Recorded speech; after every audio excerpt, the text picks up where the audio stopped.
and free from the hive mind, this is Rex Bear hosting Leak Project.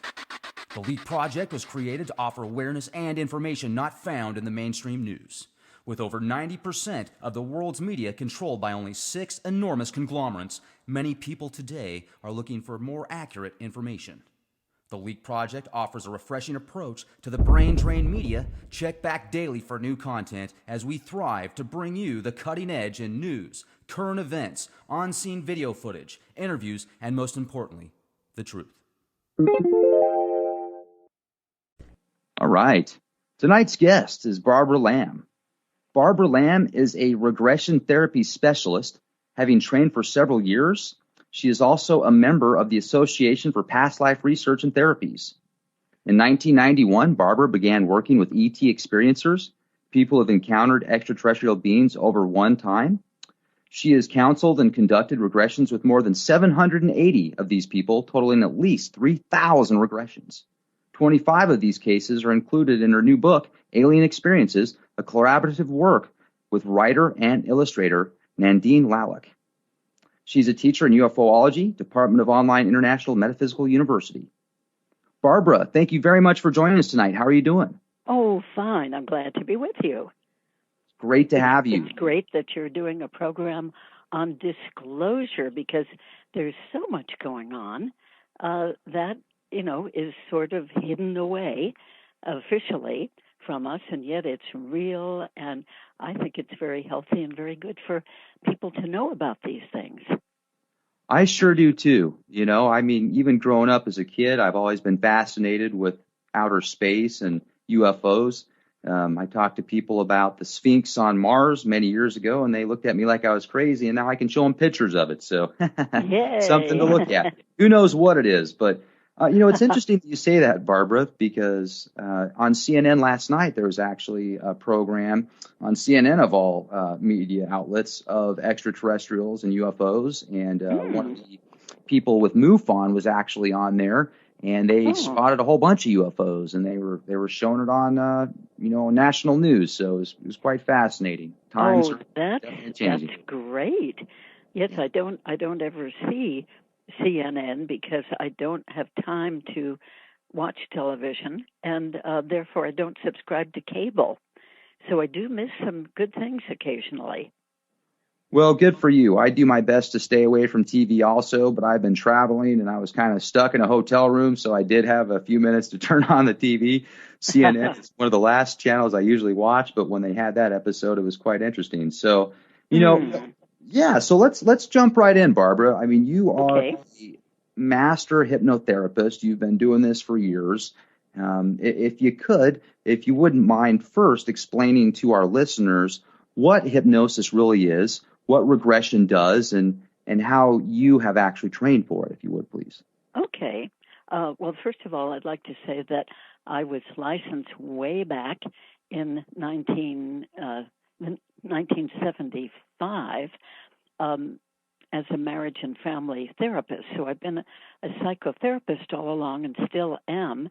And then in the mid-1980s, I started getting training for past life regression therapy from the group that you mentioned, the Association for Past Life Research and Therapies, which eventually changed its name to the International Association of Regression Research and Therapies. A long name, but it does describe very well what they train people to do and teach and so forth. And so in the mid-1980s, I began to do past life therapy regressions, and that was extremely interesting.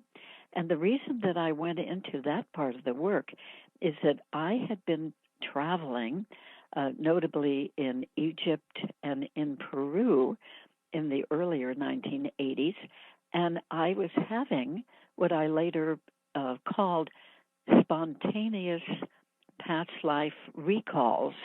In other words, I would be in a certain place and consciously awake, during the daytime, and I would notice that certain memories that seemed like very clear, powerful memories would come up in me of having been there in that location long ago as a different person. So up to that point, I hadn't really thought about reincarnation or didn't even know about regressions or anything.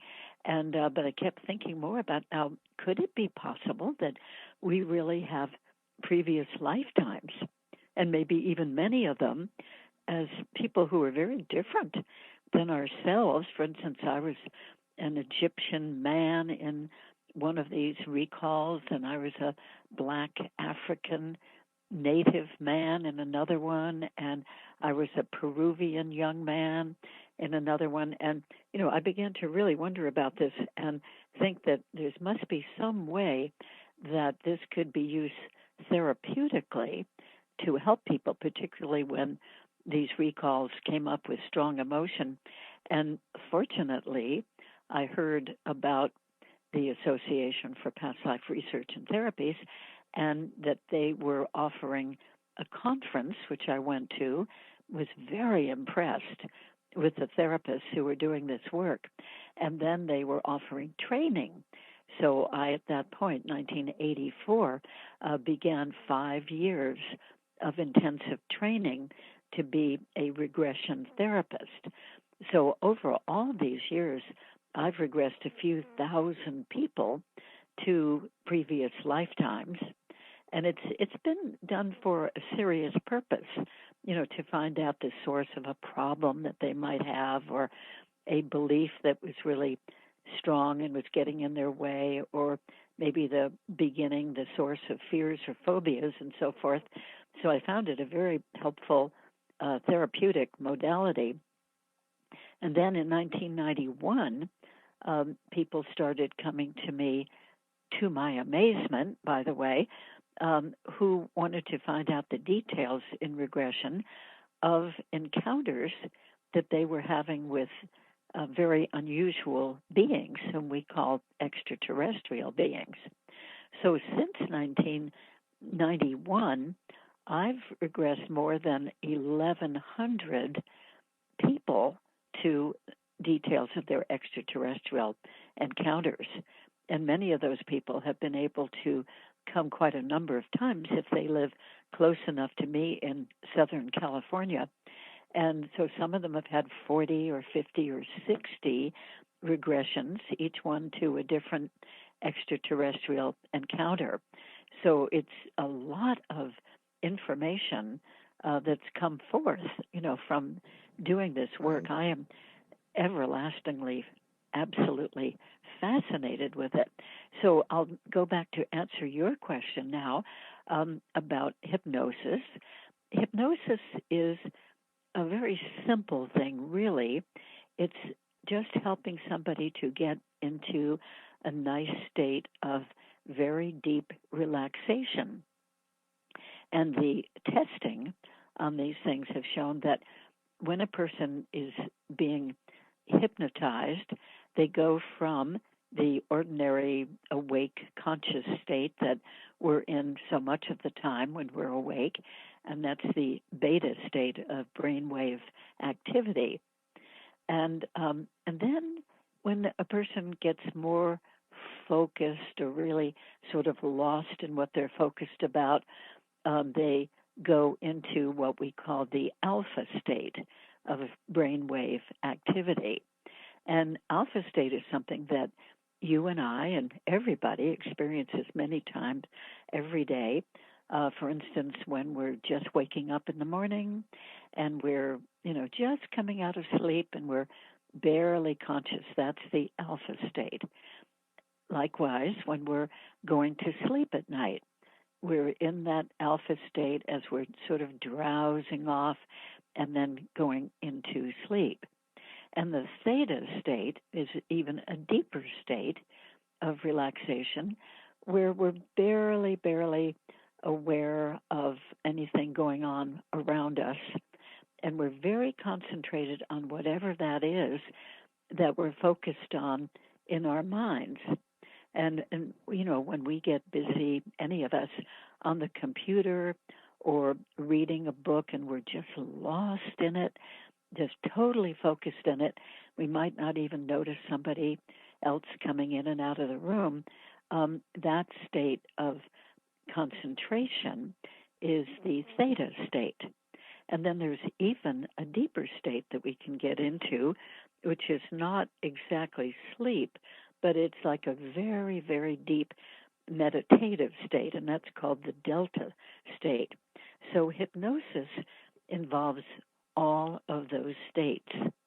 And to achieve hypnosis, I guide somebody into a number of minutes, maybe 12 or 15 minutes, of deep relaxation suggestions. And I'm watching them, and I'm watching their breathing, and I can tell after a while when they're really so nice and relaxed, and yet they're not sleeping, they're conscious. And then I can guide them into, in the case of regression, guide them into whatever that situation is that they would like to regress to, or the question that they might have, going back to the beginning of something, or the source, or the root of something that they have been wondering about. Hypnosis can also be used in another way, too, which I do very frequently as well, which is to give the suggestions in that nice, open, relaxed state, give the suggestions that the person wants to help them make some kind of change or improvement that they might be wanting. And we do preparatory sessions first so that I know exactly what they want and give them lots of suggestions of how they can help themselves in their life to bring about that change or improvement. And then the hypnosis simply reinforces all of those suggestions that the person and I have already put together. So I want to hasten to say that hypnosis is not really a state of being out, as people might think, or under, or asleep, or totally unaware of anything. I think that stage hypnosis, entertainment hypnosis, gives that impression to people that the person being hypnotized just has no idea of anything going on and therefore might be asked to get up and run around like a chicken or something. So, but that is not really hypnosis. Hypnosis is just that nice state of deep relaxation with the eyes closed and the attention focused inside themselves, so they can either hear what the hypnotherapist is saying that they've already agreed with for making that change they want, or in the case of regression, they're in that nice, open, relaxed state in which their subconscious mind is accessed, and we're basically asking the subconscious mind of the person to yield the information that's already been recorded by the subconscious mind sometime in the past. I think it's really outstanding that the subconscious mind of each one of us records, whether we're aware of it or not, it records absolutely everything that we've ever experienced in any way, even those things that may have occurred to us that we haven't even been consciously aware of. So that's really very useful when we want to get back to find out something we really wonder about in the past. Right. We can go into that state and retrieve the information from our own subconscious mind. Right. So it's really a wonderful process and can be used for so many purposes. A lot of people come to me for quitting smoking, or even quitting drinking, or losing weight, or getting over their anxiety attacks, or their fears or phobias, or maybe they feel that they're run by a persistent belief that seems to be, really taking over their lives and influencing them and their behavior a lot. And we might want to go back in hypnotic regression and find out where that belief came from. Where did it start? What happened that stimulated that? And then when we find out, the person can release that happening or release that belief and no longer being run by it. So it's very useful in so many ways. I just can't imagine having lived all these years without being able to use these techniques. They're just so helpful. Well, Barbara, I've been researching hypnosis now for, I would say, about 8 years, and it's used in business, it's used in politics, it's used with professional sport athletes now. As you say, people can use it to quit smoking. People can use it to get rid of anxiety. When you get into some of the more juicy things that hypnosis can do, I've had the opportunity to watch Darren Brown. Are you familiar with him? No, I don't think so. Well, he does this instant hypnosis, and he's out of the UK, where he'll walk up to people and he'll convince them to give him their cell phone and their wallet, and they'll scratch in their head, and he'll walk off, and then they'll start looking around a minute later like they're just completely bewildered. And there's this one where he walks into a jewelry store and he gives people fake money, and they give him jewelry. He walks out, and he obviously gives it all back. It's all for show. That's good. Yeah. But then you get into some of the more amazing things that he did, and the research that I've done as far as hypnosis goes, it can open up some of the sixth sense abilities as well, can it? Yes, it can. What have you seen? It can. And in fact, it can be so useful in many, many ways. For instance, today, a woman came to me, not for a regression and not exactly for hypnosis, but we use the same deep relaxation techniques. She came in order to communicate directly with her husband, who had died 2 years ago. And she had little glimpses a couple of times of seeing him. In other words, he as a spirit came back to her, but she wanted to really have a conversation with him, and she didn't seem to be able to do that on her own. So we did the relaxation process, and I encouraged her to invite him to come and be present at our session, because here was a nice opportunity when she'd set aside time and would be open and relaxed, and that he could appear to her, he could visit with her, he could talk to her, she could talk to him with the sense that he was listening. And we did that. To me, it was a very simple, forthright process, and it really worked for her.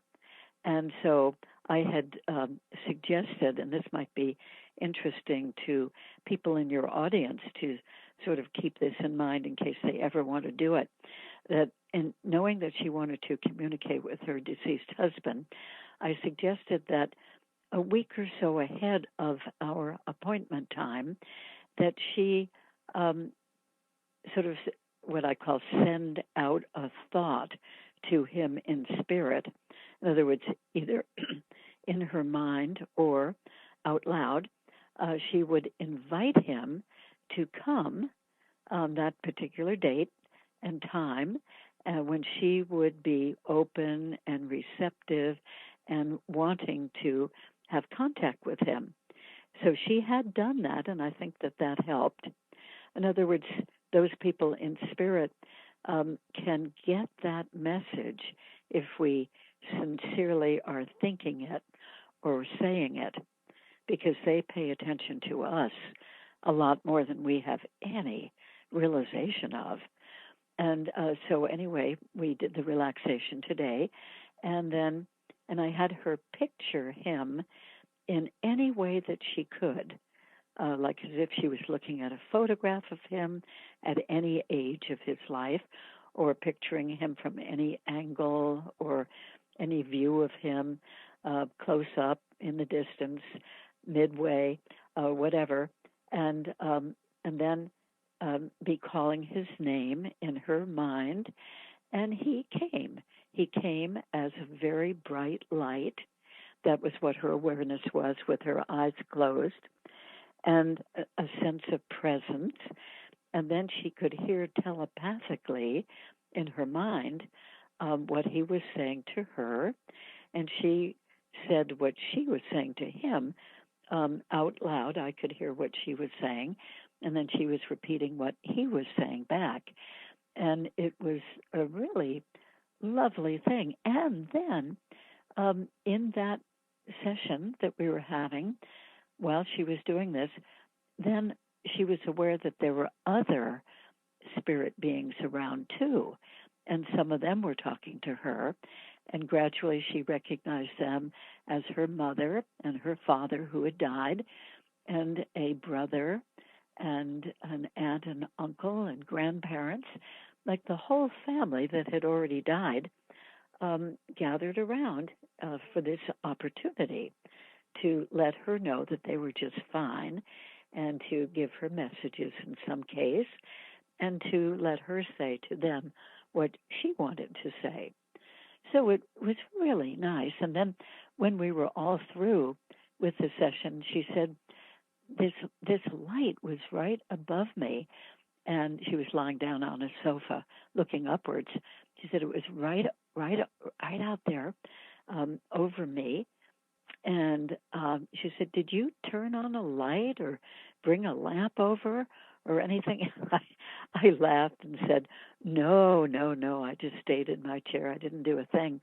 And so she wanted to, I think, verify that the light that she kept seeing right over her really was these family members in spirit.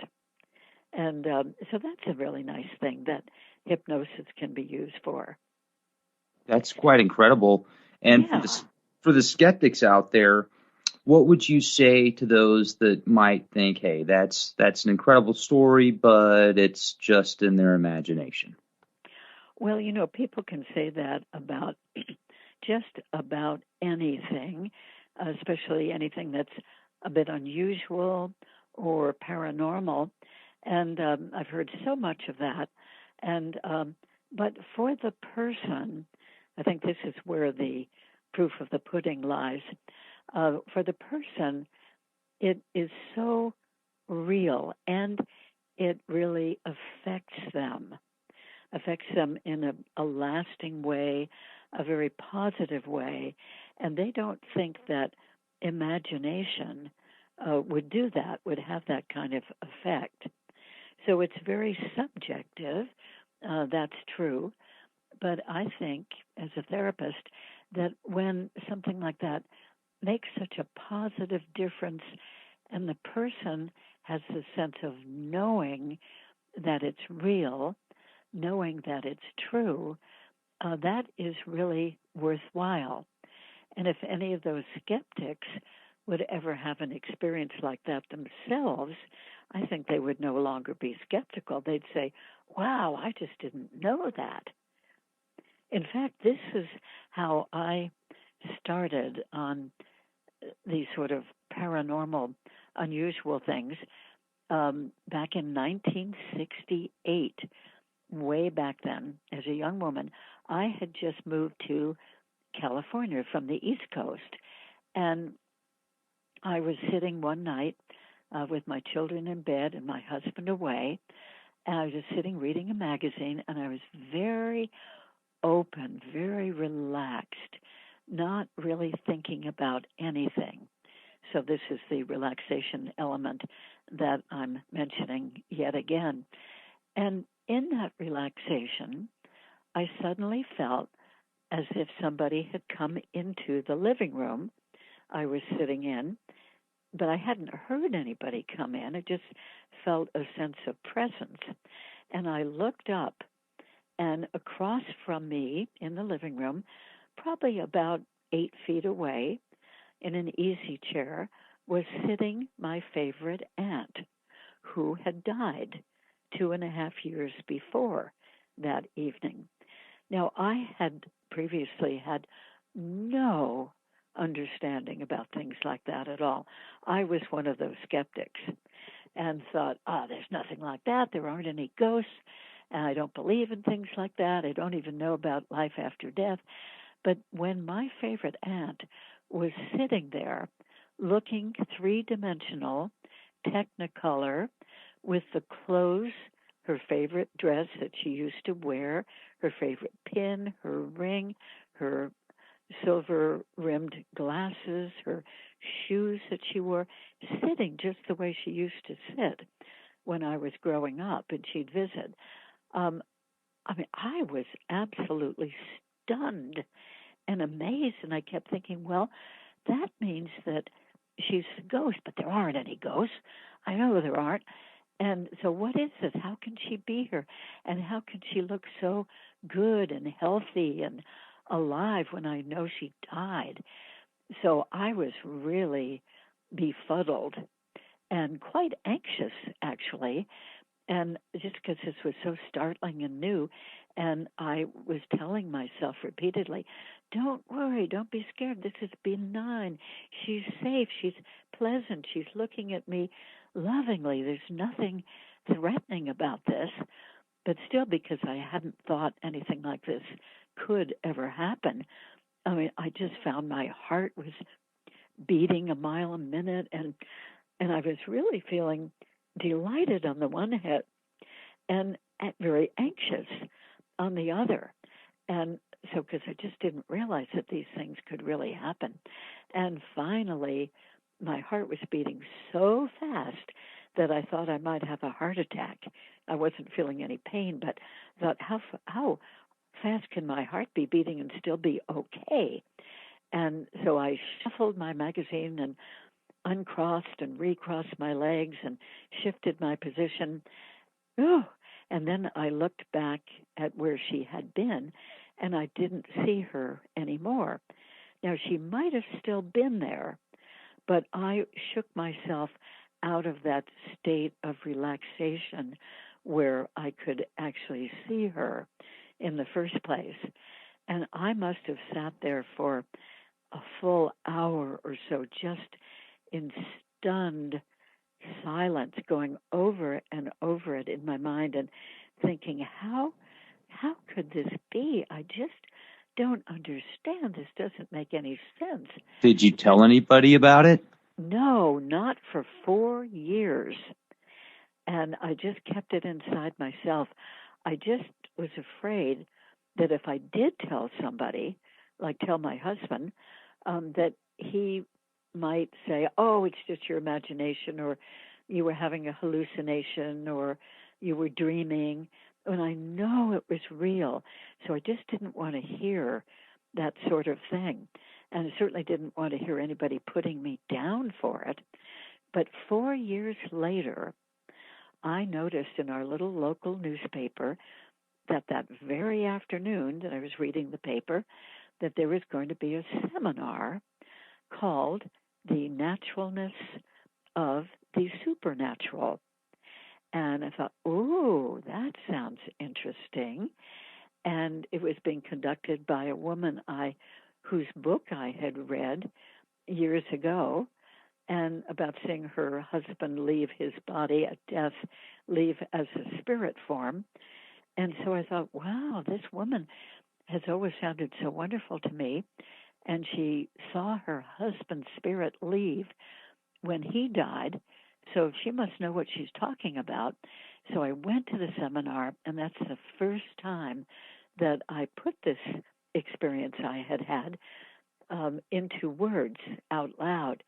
And she was wonderful. She said, oh, of course your aunt came to visit you. That's the most natural thing in the world, that loved ones come and visit us, and once in a while we may be aware of it if we're relaxed enough. So that really opened up things for me. And then about 11 or 12 years later, my father died, and when I was in a situation of meditation, he came through so vividly in face. I mean, it was as if his face was right in front of me, about a foot away from my face. And he was technicolor. He was vibrant. He was alive. His eyes were twinkling. He was smiling. And he said, "This is absolutely great." And then he laughed with the most wonderful laugh. He'd been dead for about 5 weeks at that time. And I was so overcome with joy, happiness, relief, that I sobbed for a solid 2 hours, sobbed with gratitude and Sure. happiness and wonder. And by that time, I could accept that this was a natural thing. And so other experiences happened after that. Another one with my father, and another one with my mother a couple of years later after she died, and with my brother a couple of years after. So this helped to, you see, these were all spontaneous things that I didn't expect to have happen. And I think that opened me up to these past life recalls and into the field of regression therapy, and even into the field of hypnosis. So it's been a really fascinating time that I never expected earlier in my life. As I said, I would have been one of those skeptics. So any of you listening out there who have not had anything like this happen, please just know that it's understandable that you don't think these things could be real. But if you did have something like this happen to you at some point, you probably, like I, would change your mind and open up to these other aspects of reality that we hadn't considered to be real. Right. So And what a time. that's quite incredible that you've had the opportunity to see so many of your family members after they passed. One of the Yes. things that I've always wondered, and I'm sure many people that are listening right now are as well, and have in the past also, is when you cross to the other side, is it something, are they living an everyday life like we are? Are they consuming food? Is it just a different dimension? Or are they a spirit and they can just create whatever form they want? Well, I think that they can create whatever kind of quote-unquote life that they want in the spirit dimension.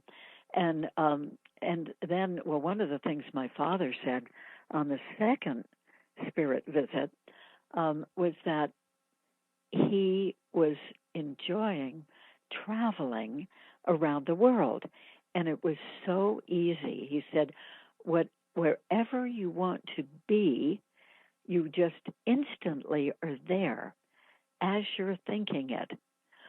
Or you can slow it down and you can have the experience of traveling over the world as close as you want to be to the earth itself, and just taking your time if you want, and noticing details along the way, and dipping down to the ground if you want, and then rising up in the air. And you do that simply by thinking of it, and instantly, even as you're thinking of it with no gap, you are doing that. So I've heard from him and from other people who knew a lot more about this than I did at the time, that when you're in the spirit world, you're very conscious, you're extremely aware. You don't have a physical body to slow you down, and so everything is manifested by your thought, because you continue to be perfectly conscious, perfectly full of thinking and thought. And so, for instance, if you're a person who loved reading and then you die, you might create for yourself, just by thinking of it and wanting it, the most incredible library of really interesting books. And of course, you've got all the time you wish to read those books. Or a person I heard of who always had wanted a little house with a white picket fence and a rose garden by the fence. And when she died, she manifested that because she wanted it. And whoosh, lo and behold, just by thinking of it, she created it. And she lived in that house. Of course, it's a different vibratory frequency. It's not dense and physical like our houses. But still, for her, in being in that vibratory frequency and the house being in that frequency, it was, for her experience, a real house and picket fence and roses. And then when her husband died a few years later, he joined her in the white picket fence house, the roses and everything, and they were happily living there for as long as they wanted to. All of this was channeled back through a psychic medium, and whom I happened to have a meeting with, and that's how I happened to know about that particular case. But anyway, I think that we all, when we're freed from the body and we're conscious, we can have really wonderful experiences, and we can have anything we want. For instance, I know that when I'm in that frequency eventually, I would like to have the most wonderful mountains to ski on and the perfect snow, because I've loved that so much all of my life. And I mean, it'll just be glorious, and I'll be able to do that, or to do the most wonderful free dancing, even more than I've done in my physical life, or whatever I want. I'll do travel too, I'm sure, because I love that in this life. And this is true for everybody, that you just think of what you want, and it is instantly manifested for you. So Well, isn't that nice? it Nice sounds to look forward to. it sounds fascinating, absolutely, and it actually sounds somewhat like an out of body experience or an out of body experience that some people have, where Yes. they float outside of their body and think of themselves somewhere and they're there. But you brought up a point earlier too, where you said that they're in a more of a holographic state. It's not as solid as this particular state, but even this particular state, it feels solid. But if you look at it underneath an electron microscope, it's going to be tough to find a finite point, That we're not solid either. That Exactly. nothing, the chairs we're sitting on right now, the table we may be near, whatever, they are not solid, although we have that illusion that they are. Right. But they're really swirling particles of atoms and quarks and whatever, and I think that's interesting. Then when we think about the whole universe of, not solid matter actually, but swirling tiny, tiny elements of these things which we call matter. That's fascinating. And this brings me to the suggestion or the thought of the extraterrestrial beings that I do so very much work with in regressions, and the fact that they can get here from vast different distances in the galaxies. And, so many people say, oh, well, if they exist, and we don't even know if they do, but if they do exist, there's no way they could get here.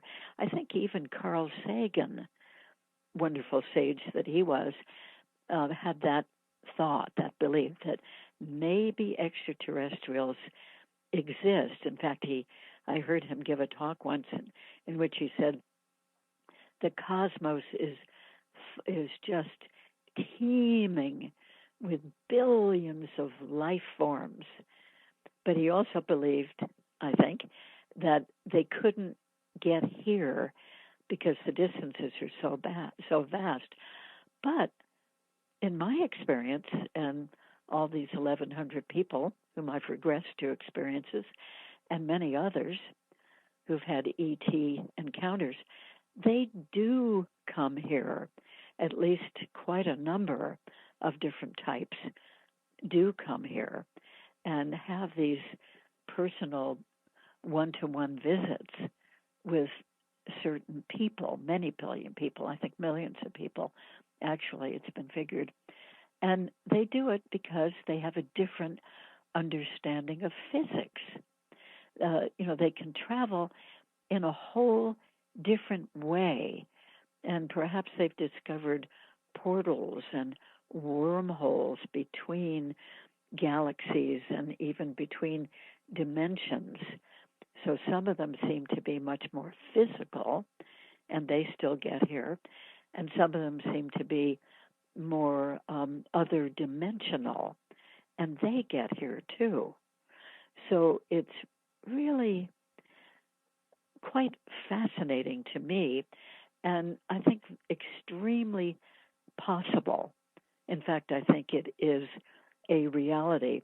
And now, or nowadays, physicists, certain ones of them, are really kind of catching up with this whole idea and are realizing that we probably do have wormholes and we do have different dimensions, and that with a different kind of technology, these beings, very possibly, even probably, are able to get here and then leave again.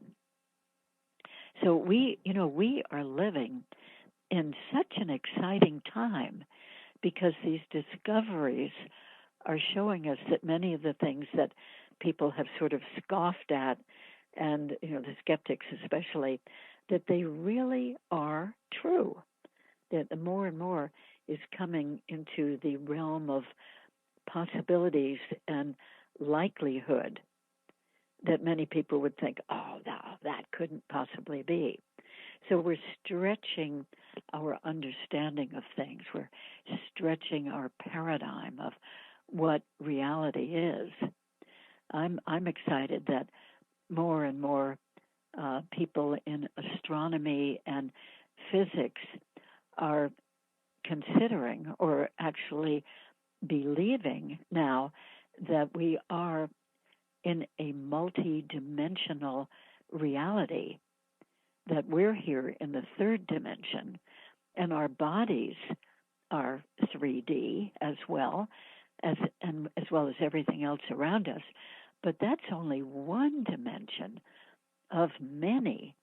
And some physicists, I have heard, even understand that there are as many as 33 dimensions of reality. And that probably they get finer and finer and finer tuned, faster in frequency as they are more different from what we are. We are apparently, in the physical body, we are a very slow dimension relative or compared to these other dimensions, which are really, really much, much faster and finer in texture, shall we say. Right. So into this comes the subject again of extraterrestrial beings, which I think we were pretty much aiming at talking about tonight. Is that right? Well, that's definitely one of the main topics we were going to discuss. And as we're bridging into this topic, let me ask you this, because a lot of people feel that those that have contact with extraterrestrials or claim to have contact with ETs, especially those that call themselves contactees because of multiple experiences, they say that they can actually literally summon up these extraterrestrials or interdimensionals by thought. And also that brings me to the question of, if that's the case, and some people say they can make contact with their ancestors via thought if they're thinking of them. So is that true with both, with your ancestors that have passed as well as with extraterrestrials and interdimensionals? I absolutely do think so. And it's been something that has been growing in understanding within me. And I certainly didn't just flip over into that. But the more I live and the more experience that I have of my own and with other people, I definitely think that this is so. for instance, the ancestors, if they are still existing in that spirit dimension, that particular frequency, that it's very, very possible for somebody here in body now to speak with them. And you know that there are psychic mediums. I've been to a psychic medium a very few times and have definitely had a sense without any doubt that one of, or more than one of, my loved ones who have died have come through, and we've been able to communicate through the medium. Having experienced that myself, I really have trust in that. And then sometimes, you know, the spirit who might be our ancestor or relative or even good friend or spouse will just, without our even thinking about them, will just come, as I gave the example of my very dear Aunt Peg in 1968, so that even if we're not thinking of that person in spirit form can come to us. So I do think people can communicate with their ancestors, and some groups of people, such as many of the Native American groups, will actually set aside a time and a place for doing that. And they will create what they call a sweat lodge. And that's like a little hut that they build. And there are very hot coals in the middle, right on the ground, in the middle of this hut. And people go in it. I've had this experience 2 times in different locations. And it'll be kind of a meditation. Every once in a while, somebody comes in with a bucket of water and pours it over the very, very hot coals that have been burning in a fire all day. And then it will create a very thick steam effect. And that, the heat and the steam and the enclosure and the complete darkness, except for the glowing coals, is very conducive for getting into a meditative state. And in these sweat lodges, they seem to always have a time when they say, okay, now this is time to communicate with our ancestors. And many people in those experiences in the sweat lodge will feel like they are communicated with by one of their ancestors. I had this happen when I was in a sweat lodge in Kansas back in about 1990. And at the time when the chief, the man leading this experience, said, now it's time to communicate with our ancestors. And I wasn't really thinking of anything or anybody. I was just very, very relaxed, kind of going along with the experience. But suddenly, my own brother, who had been dead for about 5 years, it was as if he was floating up near the ceiling of this little sweat lodge, which was only a few feet above me. And he was there, and he was talking to me. I could hear it telepathically in my head. Nobody else would have heard it. And he just explained that he was really amazed that his little sister was doing such an unusual thing as to be sitting in this sweat lodge with Native Americans. And he sort of laughed and he said, I never even heard of that, and I certainly wouldn't have done anything like this even if I had heard of it, but good for you. You know, you always were exploring different edges of things, and I really admire that. I really give you credit. So that was a very nice thing for me, and I do believe he was totally there. So yes, to get back to your thought, I do completely feel that we can communicate with our ancestors, or even if they're people younger than us, who have gone into the spirit plane. In fact, I think a really wonderful thing is that a number of times over the years, starting in the 1970s, I have helped one woman at a time, and there have been several of them, who had chosen at some point earlier in their life to have an abortion.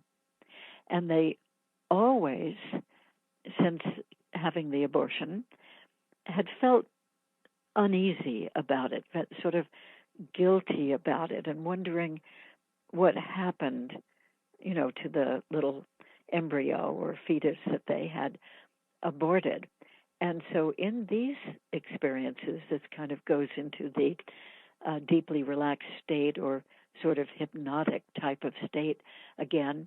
I was able to assist them in communicating with the ongoing soul of the embryo that they had aborted. So in other words, that soul was snuffed out of life, physical life, very, very early, probably in the first trimester. But the soul can never be killed, and the soul continues on in the spirit dimension and is absolutely fine. So the soul can't be injured, it can't be killed, it can't be stopped, it can't be ended. And so these women coming for these sessions actually had the wonderful experience of getting to know that little embryo, the soul of that embryo, who's an ongoing, continuing soul in the spirit dimension. And always in these experiences, when the mother explains why she felt she had to have the abortion, reasons that totally made sense to her at the time, the soul of that aborted fetus understands that and says, there's no need even to forgive you. I totally accept that. And amazingly, some of them have even said, I came in to your body as an embryo, and you knew that you were pregnant, and you were feeling whatever you were feeling about being pregnant and having a baby, but I only came in to experience being in a physical body just for a very short time. I just wanted to try it out, have a little experiment, kind of getting used to the idea of coming into another physical life. So it's fine with me that you aborted me. In fact, I knew before coming into your life, before being conceived, I knew that I wouldn't be there very long because you were not married or whatever was your circumstance, where you felt you really couldn't give birth to a baby and raise a baby. And so you were the perfect choice for me because I knew that you would abort me and I wouldn't be there very long, which I didn't want to do anyway. Now, so all these surprises come. I mean, I've been just amazed again and again at the kind of information that comes out of these sessions. Now, Barbara, it sounds to me like these spirits know before they are born or before they get put into the body of the mom that has the abortion that's going to happen to them. It's almost now. I've also heard of people signing contracts before they get into this life, etc. Is that always the case? Do people always know what's going to happen to them before they come into this life? And do mishaps happen as well? Meaning sometimes fate isn't always there. Oh, boy. You are asking such great questions. I really love it. Now, if a person has had a sufficient period of time after a death and in the spirit dimension, and if that person has done or let's say that soul, if that soul has had a good, thorough review, not only of this life that they just left, but a review of all of their lives that they've had in the past. And then if they take time and they get a sense of what it would be that they would need to do to come into another lifetime, be incarnated again, in other words, then, in other words, there's been review, there's been time in that realm where they don't deal with any physical challenges or even with strong emotions except for love. And then if they thoughtfully plan whom they're going to be born to, which part of the world, which culture, which race, which political situation, which advantages or disadvantages, and they're making a wise choice, a choice that really makes sense for whatever they're choosing to learn in this incarnation they're going to come into.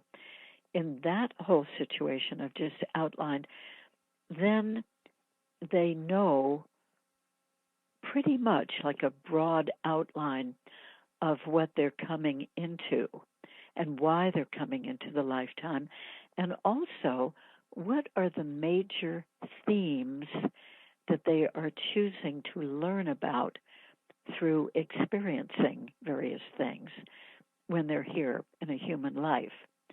So that's a good way to do it. And many people do it, and they know as a soul pretty much what they're getting into, and they've actually chosen it. They might choose, for instance, to be in a very dysfunctional family where there will be abuse, and you'd wonder why anybody as a soul would want to choose such a thing. But they realize through some of these sessions when they're exploring this sort of thing, they realize that it was very purposeful that they chose to grow up in that abusive situation for certain reasons.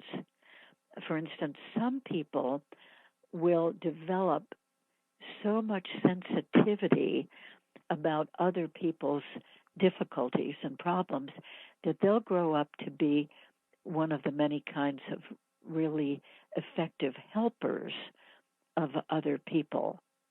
Or some people, growing up in a very rich situation will have that experience of being privileged and almighty and powerful, etc. And maybe their soul has chosen to experience that sort of thing because maybe in the previous lifetime they might have been extremely poor and disadvantaged and not able to really do much of anything except just survive. So there are, and that's one of the reasons why past life regressions, I think, are so worthwhile and so fascinating, because we go back, we take a subject to focus on that the person really wants to know about, and we go into the previous lifetime that subject relates to, and then we find out what were the reasons for choosing that particular lifetime in the first place. And it all makes so much sense now in this life and really increases our perspective about things. So I want to continue with your question.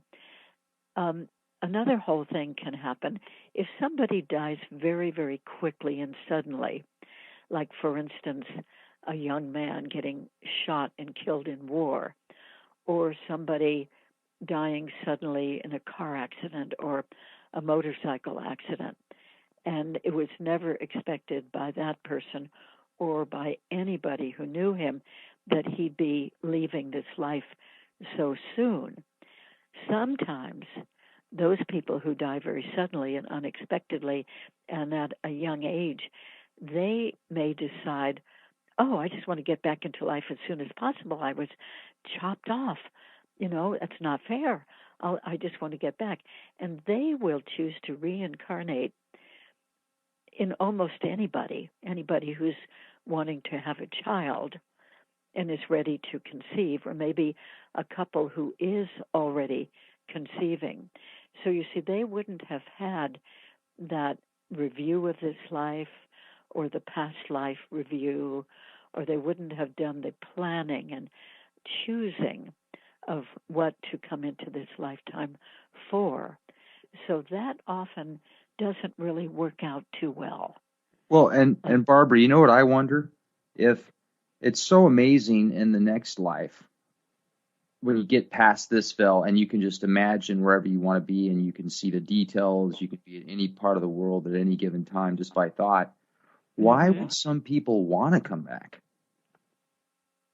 Well, it is thought, it is said, and I think it's probably true, that there's a great variety of things that we human beings are capable of experiencing and learning. And in this whole progression of lives, probably thousands of lives, maybe even millions of lives, for all we know, that one soul will have, that in each one, the soul makes a choice, unless he comes back awfully fast, like I've just described.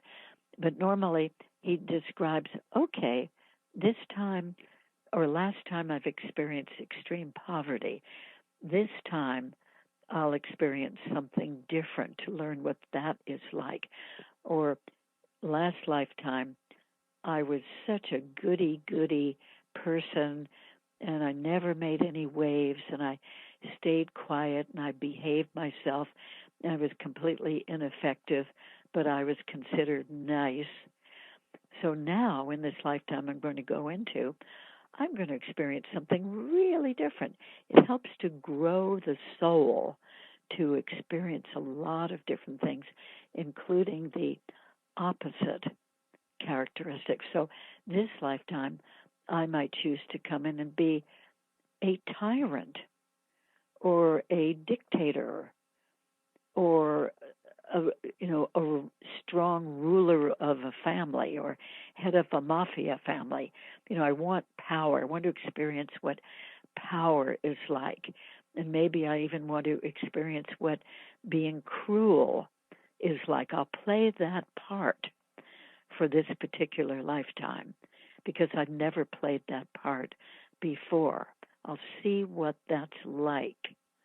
And then maybe in the lifetime after that, that soul might choose somebody who is rescuing other people from a dictator or a tyrant. So or from when you some say, kind of abuse. sorry to interrupt, Barbara, I just had to interject here real quick. When you say the soul might choose somebody that's actually helping in the next life after they were in a body of destruction and harm, it's almost as if the DNA is dictating where that soul is going to go, but not the soul itself. Like, is that kind of how it is? Well, of course, when we incarnate into a particular family, there is DNA involved in us. But that doesn't necessarily mean that corresponds with the soul decision of that person. Right. But I mean, we do have to deal with the physical reality while we're in it. And, Wouldn't it just be, I would just think that some souls would want to be like, aren't there pure good souls and then souls like Hitler, for example, or Stalin? They killed millions and millions and millions of their own people. Are they have to make up some type of karma, some type of vibrational karma to get to, so they have to be the opposite the next life to balance it out? Well, they definitely would have to do some sort of karmic retribution for that. And I don't know if Hitler, for instance, would have to be a victim of something horrible in the next lifetime. I mean, for all we know, he's here now, again, reincarnated. I don't know that, but, it might take a few lifetimes of being really what we would consider cruel and horrible before his soul would say, okay, that's enough of that. Now I'm going to reincarnate as somebody really helpful or doing a lot of good. I mean, in other words, I think sooner or later that soul would have to experience the opposite characteristic and do Right. things that would sort of make up in a large way for all the bad that he had done in previous lifetimes. Right. Well, So I there's think it's a long series of things, shall we say. Sometimes somebody might have to make up for that in the very next lifetime, and sometimes the soul might, as I just said, might continue to make the same kind of choice and then evolve into a lifetime where they're not doing that anymore. In fact, they're really doing everything they can to help while they're on the earth. Now, you mentioned DNA. An interesting thing that's come to my attention in some of these regressions is that certain people have been born. I mean, from our point of view here on Earth, we see that certain people are born with an amazing talent. It might be a musical talent. It might be an artistic talent. It might be a scientific talent or a mechanical talent for achievement in mechanics. And it could be that the person who comes in to really perfect or achieve something in one of those disciplines might choose a family where there is DNA for that talent. There might be a family, for instance, that has enough DNA running through it for musicality and musical interest and musical ability, and a soul coming in who wants to achieve a life of musical ability and performance and love for that might deliberately choose a family where there is that DNA existing already that to brings up help that them to be. I've got to interject here real quick too. That brings up a really good question. So Mhm. these aristocratic bloodlines, these family lines that have been ruling, banking cartels, etc., for thousands of years, all the way back to the pharaohs, if you really connect the dots. So Right. are they the same souls reincarnating in this, in the same bloodline to continue what they consider their particular agenda? Well, it does seem like that. I think that's extremely possible. I also think it's possible that some other soul that's never experienced a family like that might decide that, okay, I want to be one of the power elite people. And the only way that I could do it would be to be born into it. So I'll be ready for one of those power elite families, Illuminati or whatever, Rothschilds, whatever you want to call them.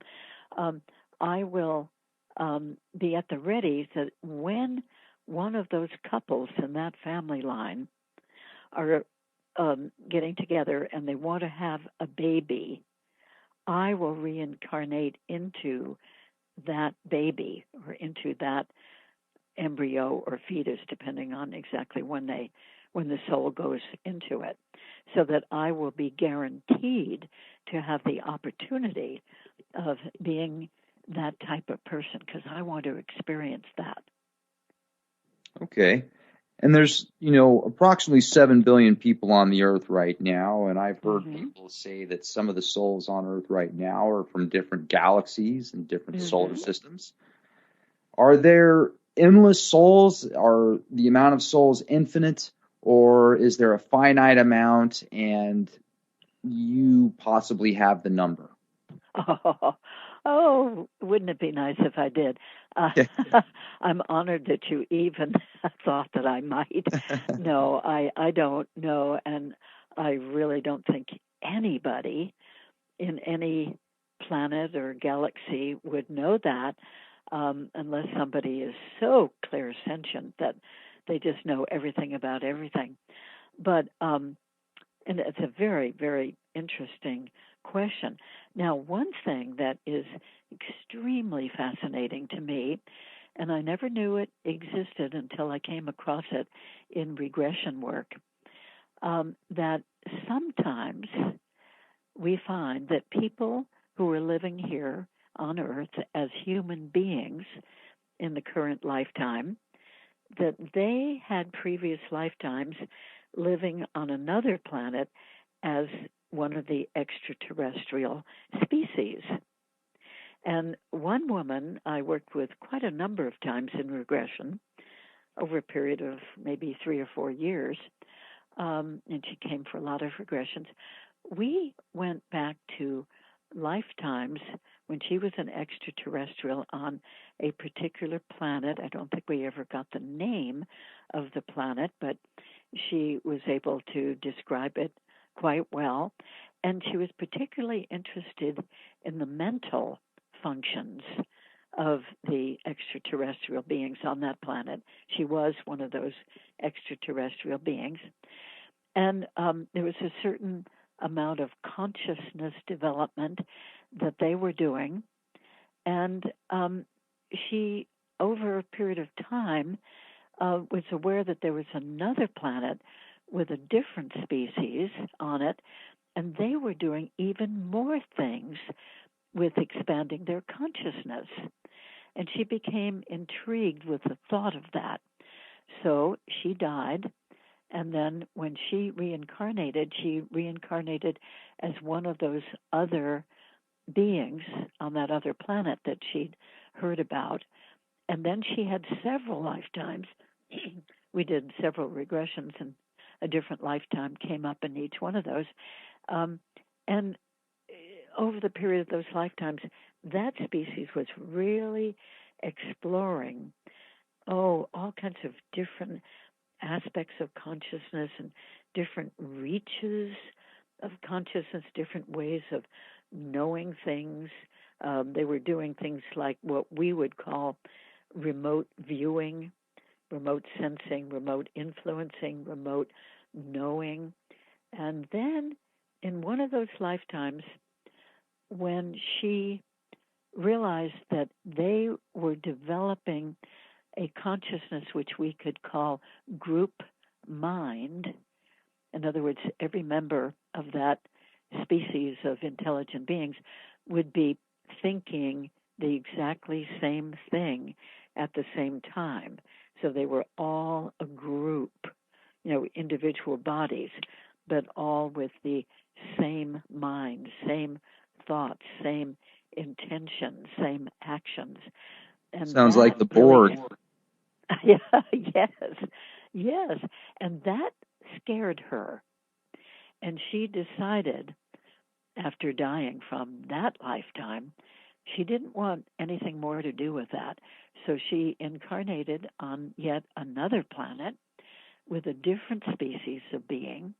And we did several regressions to her being one of those beings. She called them Zetas, but I don't think that they were what we call the Zeta Reticuli, the little gray beings with the big eyes.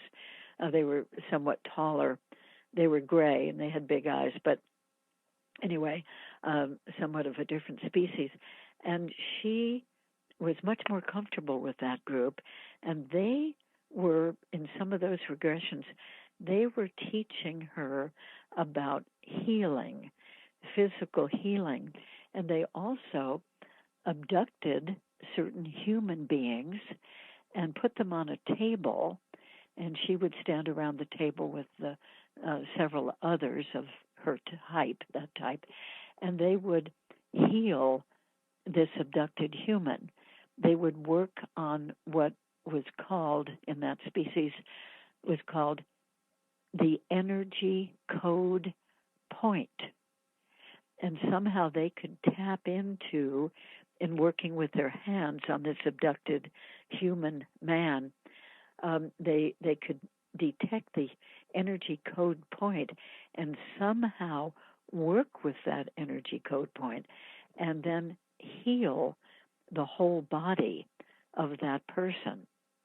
Well, it was really interesting to us that probably a year before she did that regression and before she knew anything about that, she actually, in real life here on Earth, she had dropped out of her fairly high management job in a big corporation. And so in other words, she had a really good future. She was a rising star in management and earning good money and everything. But she kept thinking of healing people. That became more and more important. And she also, after she left that job, she took a few months off and kept going back to New York to get training from a teacher of healing, Barbara Brennan, and had this very intensive long-term training in doing physical healing, a certain method of physical healing. And then she was opening a studio where she could do the healing and moved into a smaller place because she wasn't earning that dynamic salary anymore. And then we did the regression and found out that she had been trained as an extraterrestrial by her species of extraterrestrials to do this energy healing. I mean, quite amazing. How these people sort of inwardly know they're drawn toward something that they're supposed to be doing for service and for work. And then later they find out, sort of where this came from in a previous lifetime. Well, have you also noticed that a lot of people that have psychic abilities are more so than the average person? Are they typically vegetarians, or have you noticed that people that don't eat meat actually have a higher astute ability to use their sixth sense? Well, I wonder, that's such a great question. I wonder which comes first, the chicken or the egg. There are a number of people I know who are very psychic and intuitive, and they happen to also be they happen to be vegetarians or even vegans. But I also know people who do that kind of work, have that psychic sensitivity, and such as psychic mediums, for instance, and they do eat meat. So I don't think it has to go together. But I've heard people say who have turned into vegetarians. I've heard a few of them. These are just people I personally know. They said that since they gave up eating meat, they have become more intuitive and more psychically inclined once they, had given up meat for a while. So maybe that does sort of enhance that sense. But, I've known psychics and very talented mediums who have smoked cigarettes, and that really shocked me. I just wouldn't have thought that they would. And Right. They eat meat, and they drink coffee, and they drink some alcohol. I don't think they have a problem with it, but they consume some. So I just don't know. I can't really draw any conclusions about that. Okay, I appreciate that. So let's talk now, if we could, also about some of the most incredible regressions that you've been a part of. There's a lot in the media right now, Barbara, about the reptilian agenda. A lot of people speculating that they're here now. I don't know. I've seen the YouTube videos. I've done the research, but it's all purely speculative. Sure. So have you done any regressions on people that have had encounters with reptilian shapeshifters? Oh, yes, I have. And first of all, I hasten to say that reptilians, I mean, step back a moment here, extraterrestrials come in many different species, excuse me, and sizes and shapes. Excuse me, I've got to get a swallow of water. Oh, no problem. No problem at all. We've been talking now for almost an hour and a half. I don't think you've had a drink yet. So, No, that was it. That was the first time. So the reptilians and the little grays, I think we hear about those types probably the most of the extraterrestrial types that we hear about. But um, the reptilians are very interesting, and I've done quite a number of regressions to them. I've also had my own experience with a reptilian in the light of day. I wasn't abducted, just something that happened in my living room, and there was this reptilian male standing there at about 3 o'clock in the afternoon with lots of daylight coming in the windows, and it was definitely a conscious, awake experience. He was, I would say, a wonderful guy. I was really startled to see him because I thought I was alone in the house. And he was so friendly. He had such a nice sense about him. Even though he was a great big reptile, and I've never before or since been comfortable at all with garden reptiles. I mean, I've never wanted to touch snakes or lizards or, you know, monitor sure. lizards or geckos or, I mean, other people can touch them and pick them up, but not I. And but this guy was so friendly, just seemed so nice. It seemed like he was smiling, but I didn't really see a mouth. I didn't see a smile, but he was radiating goodness and friendliness and harmlessness, standing upright. I don't think he had a tail. He would look like a husky man who would be maybe about 5'7" tall at the most.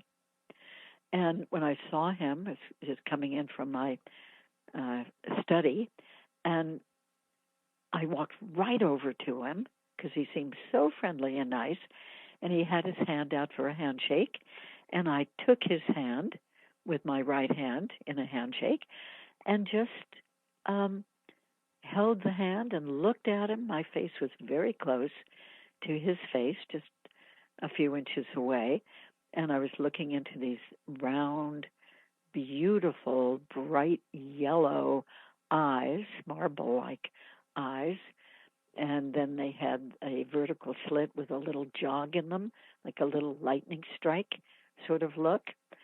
And I was fascinated and kind of getting a sense of all the coloration and the texturing, the variation of colors and textures on the rest of his head and his body. And he talked to me telepathically.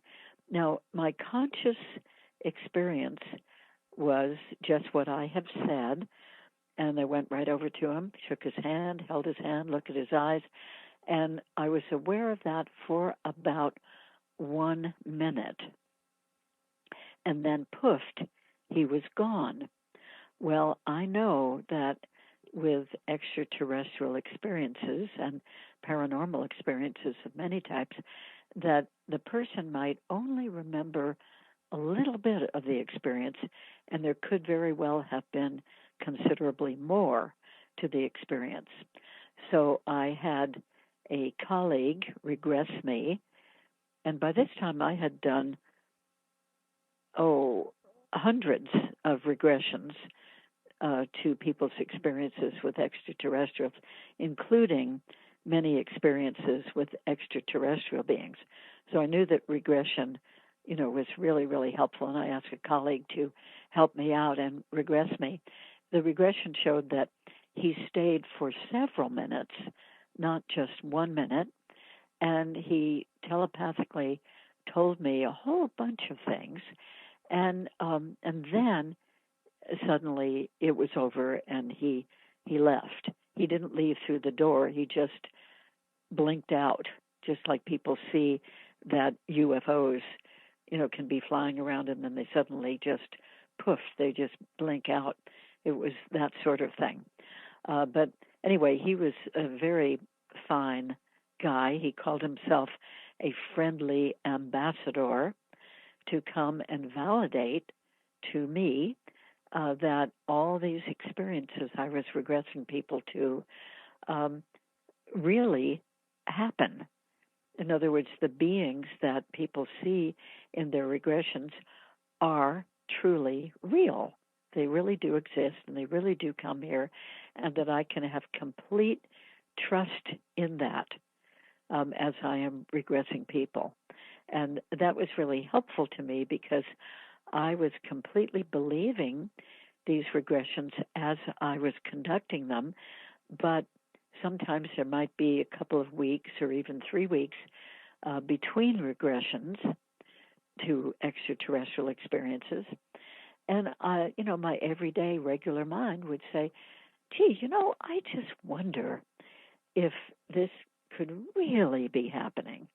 I don't know. It seems like it, but I wonder. And so these beings, quote unquote, they out there or wherever they are, they knew that about me. They knew that I was doing all that work, and they knew that sometimes I wondered, like many, many people do, if these things could really be happening. Could they really be real? So he came to give me my own conscious awake experience and to realize that, yes, he is definitely real. I felt him for a few minutes and I looked at him and experienced him in the light of day, awake.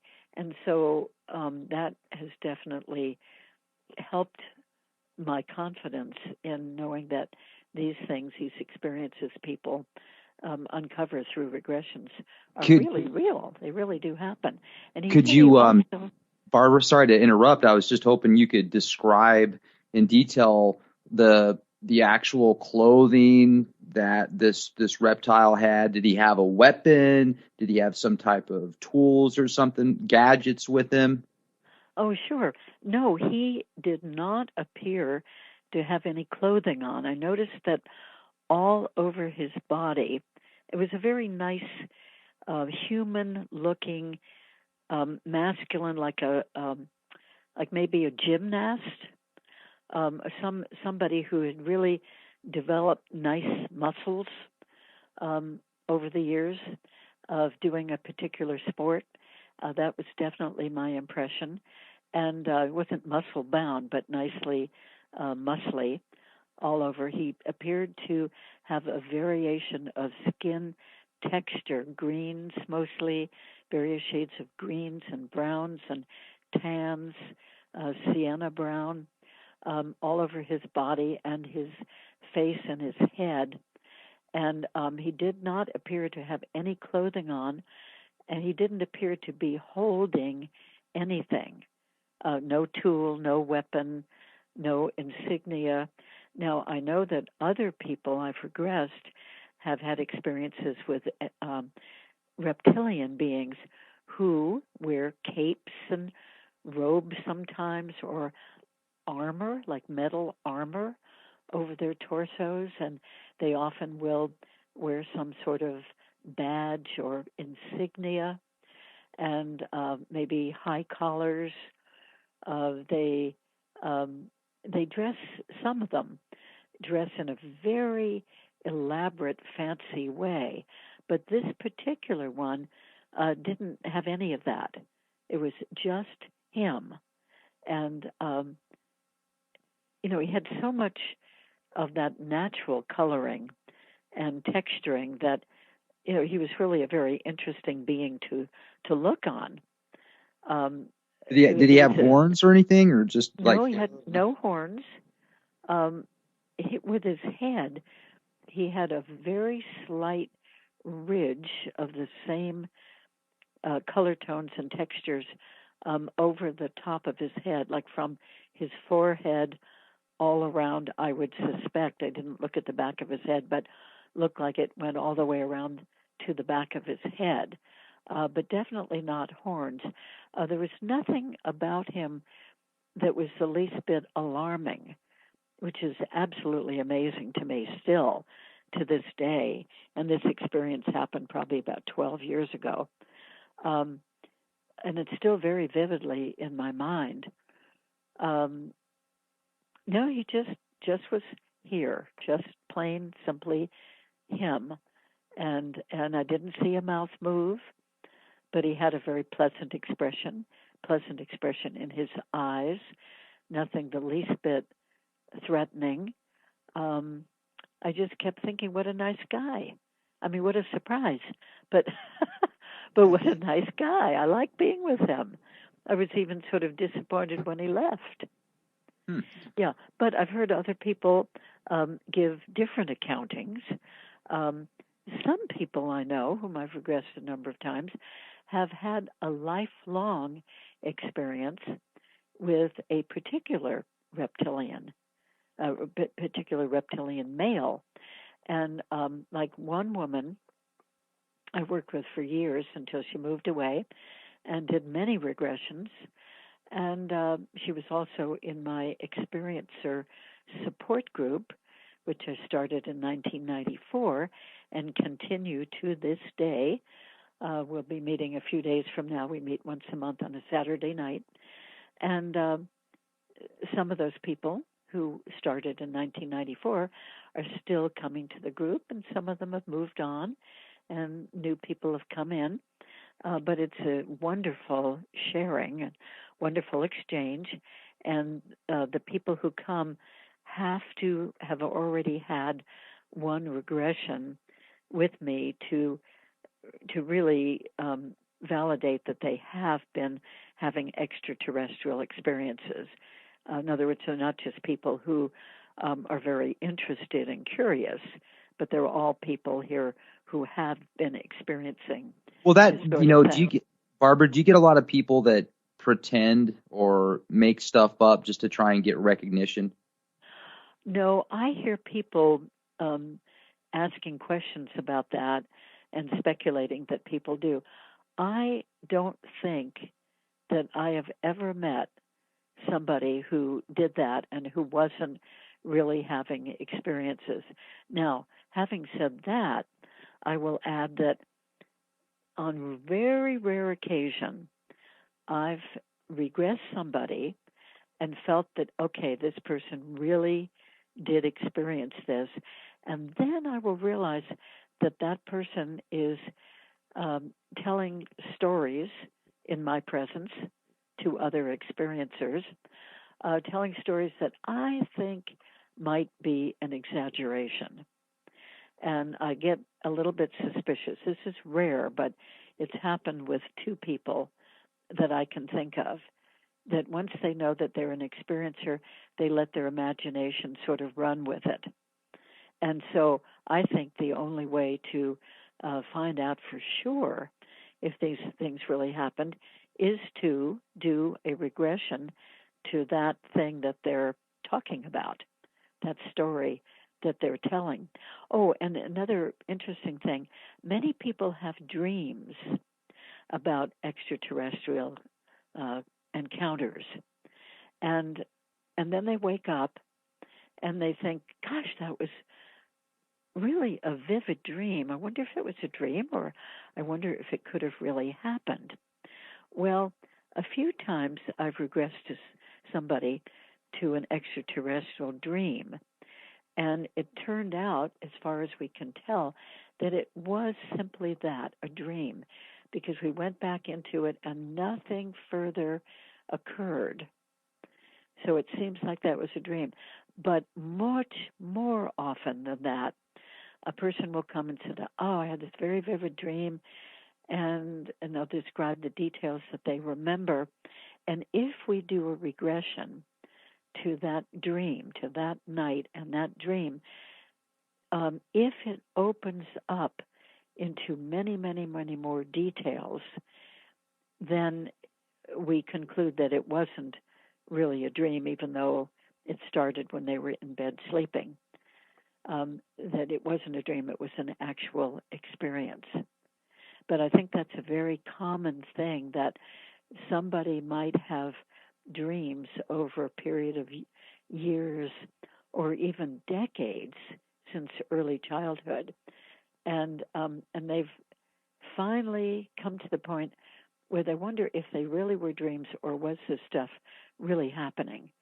And then when we take one of those dreams and regress to it, we realize it was not a dream. It was actually a real happening. And then once that's validated for the person, then they begin to think back on their other extraterrestrial dreams and wonder about them. And if they come back for regressing to more of those, they get more of the reality coming out after that. But that's one of the reasons why people think that they might be having these encounters, is if they have dreams now and then about encounters with extraterrestrials. Well, you know, that experience that you had, did that creature, that being or entity, did he tell you where he was from? No, he didn't. He just told for a few minutes about what his purpose of coming here was and what he had been created for. And he went on to say that he and others who were specially bred like him, I remember that term, he used especially bred, that they will come to people who experience extraterrestrial contacts with a number of different kinds of beings, not necessarily his type. And they may wonder if these things are real, or are they imagination, or are they dreams, that sometimes he and the others like him will come to a person like that and just pop up for a moment till the person sees them, and then they will pop back out again. And how they do that, we don't really know. But in other words, somebody might be standing, brushing their hair in front of the mirror, and he or one of his types of beings will just appear behind the person in the mirror, and the person might notice him for just a moment or two, and the being knows that he's being seen and recognized, and then it's time for him to leave. Probably leave the way he did with me, just sort of poofed, just sort of snuff out, just disappear. And then the person will think, oh my gosh, this was really here. I could sort of feel him, I could sense him, I could feel the energy, I could see him, and he's gone. But now I'm much more inclined to think that those dreams of extraterrestrials really happened. So it's an interesting kind of service that they provide. One thing that amazes me again and again, and I really should be used to it by now, oh my gosh, is that these, or many at least of these beings, whom we consider out in space, in other words, at a great distance from us, or maybe even in another dimension, that they so often indicate to me that they know, for instance, about what I'm doing. They know about my work. One group which abducted me from a major freeway in Southern California. This was a number of years ago, too, probably about 15 years ago. At midnight, one night, they took my car and me up in a beam of light, and then took me out of the car. All these little beings who were so cute and curious, big eyes, sort of bluish gray, very small, only about 3 or 3.5 feet tall, very spindly, thin little bodies. And there were about 20 of them that swarmed around my car when we were deposited in this, what certainly seemed like a craft up in the sky. And then they opened the door of the cars, even though I know I had locked them before I started that drive, because I was by myself driving home alone for 2.5 hours at around midnight. So I locked the doors, but they just opened them. Two of them sat on the driver's seat and were very curious, looking at me with these great big eyes. And a couple of them were up on the roof of the car, hanging upside down over the windshield to peek in the windshield at me. And others were up on the hood of the car, and others were climbing up the back, and they were all swarmed around the sides. And then they opened the driver's door, even though it was locked, and they ushered me out and floated me just above the floor, across the room, and into another room, and where I was put into a chair. It looked like a hard, straight wooden chair with wooden arms to it, and that chair was attached to a pillar or column, and the column had at the top of it what looked like a helmet, a silver metal helmet with little holes in it, almost like a vegetable strainer. It reminded me of that, upside down, like an upside down beehive shape. And when they'd seated me and seat buckled me in, they brought this helmet thing down and put it over my head, put it on my head, and then fitted it right snugly up against my head. And all these little beings were standing around right close to me in a semicircle, just looking so curious. And I thought they were just adorable and not frightening at all, but they were so cute in their curiosity, it looked like. And then I felt a current, a humming in my body and especially in my head. And I said to the lady who was regressing me to this experience, that woman was Dolores Cannon, who's written a lot of books about this type of thing, and she was regressing me. And so I was saying to her, well, I'm feeling a hum. I'm feeling a vibration. It doesn't hurt.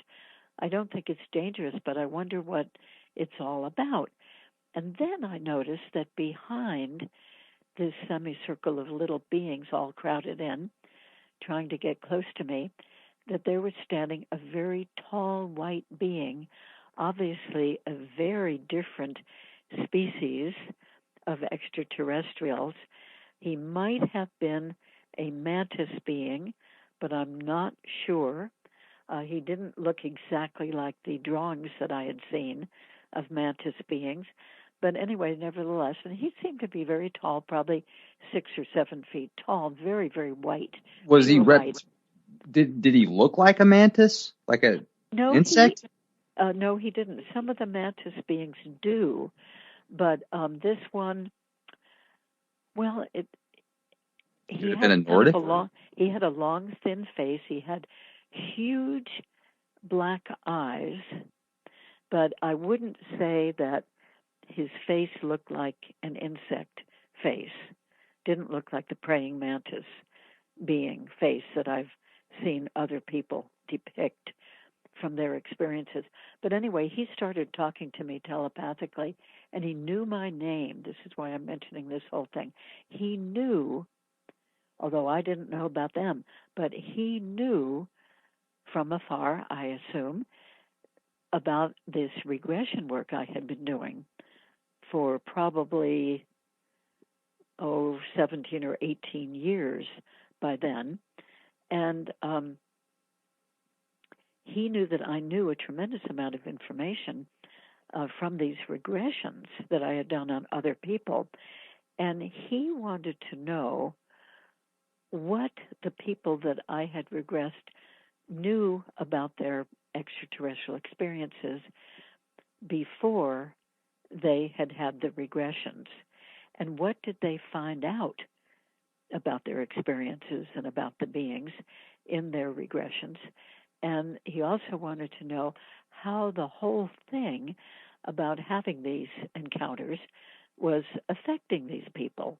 How were they living with it? How were they dealing with it? So the hum, that vibration I was feeling all over my body and especially in my head, was, he said, don't worry about that. We're not harming you in any way. We are downloading information from your brain about, what you found out from these people you've regressed. And then Dolores, who was regressing me, said, Barbara, ask him what he does with the information. And so I asked him, and he said, we broadcast it. And then Dolores again said, Barbara, ask him how they do that. And so I asked him, and he said, well, it's very simple. We do it in a very similar way to your television transmissions and radio transmissions and Morse code and so forth. And we get into certain frequencies that do exist, and the frequencies go out anyway. And some of these extraterrestrial species pick up that frequency and basically tune into it and listen to this information. Some of the beings really want this information, like our beings do, he said, and some of them don't care. And if they don't care, they just don't tune into that frequency. They don't care about that information. So that was very interesting. And I was so impressed that even though I didn't know about them, they knew about me. And that's happened other times as well, like the reptilian who visited me in my living room. He knew that in my private thoughts that sometimes I wondered if these extraterrestrial encounters could be real. Now, how did he, from wherever he is, how did he know that? And it happened another time as well. So I think they are remarkable, what they can know. And we wouldn't be able to do that, presumably, or at least no human that I know of would be able to know what somebody's thoughts are and what their work is and their process is, from a vast distance like that. But I give them a lot of credit for that they do know, and that sometimes they act on it. Well, it's fascinating that you've done all of these hypnosis regressions with different people that have been abducted, and then you get picked up, and then they get your information. So it's like they're the watchers of the watchers. It's quite incredible. That's a good way to say it. Yeah, I think that I actually opened the door willingly, purposely, back in 1994.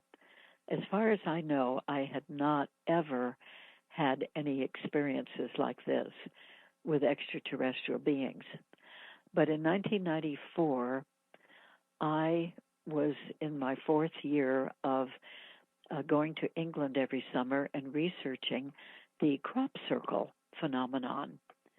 And there was a being an extraterrestrial being on the planet, the binary star system, he said, of Antares, which is on our star maps. And he had been channeling through the client I saw more than any other clients, and did more regressions on than anybody else, probably 60 or 65 regressions during a period of 11 years with this one particular woman. And he was doing some channeling and speaking to me through this woman client. And in 1994, he told me that, knowing, as he knew from afar, that I was extremely interested in the crop circle phenomenon and was bothering to take the time and expense and effort to get over to England every summer to visit as many crop circles as I could.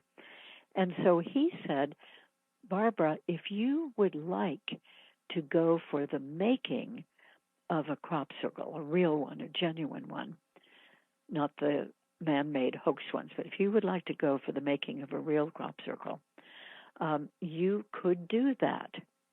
And I said, wow, gee, that would be interesting. How? How would I do that? And he said that if I asked out loud for a considerable period of time, half an hour or more, if I talk to the beings who make crop circles without knowing even who those beings were, if I talk to them and convince them that I was sincere and really interested in going for the making of a crop circle that summer when I would be in England for that purpose, I would be so pleased and thrilled. And this being who was doing the channeling told me that I could be conscious and awake of being taken. I could be asleep and not be aware of it at the time. I could really have it any way that I wanted to. I could be conscious for first few moments and then not aware of it. I could be taken in my physical body, or I could be taken in my astral, my spirit body, that I could have it any way that I wanted, any way that I would be comfortable with. So I talked to these beings without knowing who they were for 45 minutes the day before I left for England that summer, 1994. And I really was passionate and sincere about it. I talked out loud while I was driving on one of the California freeways and driving and talking out loud by myself. And then I went to England, flew to England the very next day. And then about 3 weeks later, I suddenly thought, I don't think that that's happened. That I don't think I have been taken. I haven't been aware of anything like that. And we were visiting crop circles every day. And then, so I thought, I would like that to happen. So that night, as I went to bed, and this was the night before the last day that year of visiting crop circles, I knew it was my last chance, in other words. And then I would be going back to London and flying home. So that night, as I was getting into bed and turning out the lamp, I asked again. And immediately after turning out the bedside lamp, I saw 3 figures coming toward me from the area of the window of the room. And there was some light coming in the window. I don't know if they were street lights or whatever they were, but, some light coming in through the window. And I saw these 3 silhouettes. They were short. They had big heads, looked like they were very thin, had spindly necks. And they were coming toward me, and I lifted my head from the pillow, like to greet them and say, oh, good, you're here to take me for the making of a crop circle. And then they retreated. They went backwards toward the window. So I laid my head down and said, I guess they don't want me to see them. And then, so with my eyes down my head down, but still my eyes a bit open slightly, I could see them advancing again toward the bed. And then I was just completely out of consciousness and didn't wake up until the alarm clock went off a few hours later in the morning. Jeez. And then that morning, I was with a whole group of people. I was speaking at a conference. And we got on a bus, a double-decker bus, and drove about 45 minutes. And I looked out the window of the bus and saw a field that we had been by the next day where there was no crop circle. But here, this particular morning, I could see a big area of indentation in the wheat crop. And I recognized that must be a new crop circle. So I went running down to the bus driver and saying, stop, there's a new crop circle, and we're here to see crop circles. So he stopped when he could a few minutes later, And I ran out of the bus and joined a good friend who was following in a rented car and said, "There's a crop circle back there. Let's go. Let's, let's not tell the whole group. Let's just a couple of us go." And and then two other ladies heard me saying that, and they said, "Can I come too?" So four of us went back to that field, which was about half a mile or a mile back, and we walked into the field the proper way on the tractor tracks and not tromping down any crop. And we were the very first ones in this beautiful, new, lustrous, sparkly crop circle. It was absolutely wonderful. And when I came back from that trip, in other words, about a month later, I asked that same colleague, another regression person, if she would regress me, and we went into the details of what happened after they were approaching me in my bed that night, the previous night before finding that crop circle. And we went through the whole thing of by being taken up into a small craft and the craft flying. Well, it would be a 45-minute drive, but it was a very quick flight in a UFO. And then over a wheat field, I could see through a big window at the front. I was seated in a barrel-shaped chair, and I could sense that the three beings who had taken me were in back of me. I never did really get a good look at them. And then there were two beings sitting in barrel-shaped chairs ahead of me, in front of me, and they were piloting this ship, which had a big window all around the front. And I could see, as this craft tipped, that we were over a wheat field. This craft had light shining from it somehow on the outside. And so I could see the field that we were over. And then there was a big swooshing sound from right near where I was sitting, probably a couple of feet away. It sounded like something pouring out the bottom of the craft, and it went swoosh, and we moved around a little bit, swoosh, around a little bit again, and we went all the way around, making a circle, it felt like. And then it felt like we sort of flew around a ring around that circle of circles. And that's exactly what that crop circle pattern was like, a circle made of circles of descending sizes, and then a separate ring around the whole pattern. So when I had the regression, I realized, oh my gosh, that really fits the crop circle that was made that night. So how wonderful that I had been privileged to be there for the making of it, and then also to be the first one to discover it and the first one in it. What a wonderful synchronicity that was. Right. So these things are just amazing. Anyway, I think that since I opened the door to that experience, I asked for it. I didn't ask for any other encounters, but I did ask for that experience.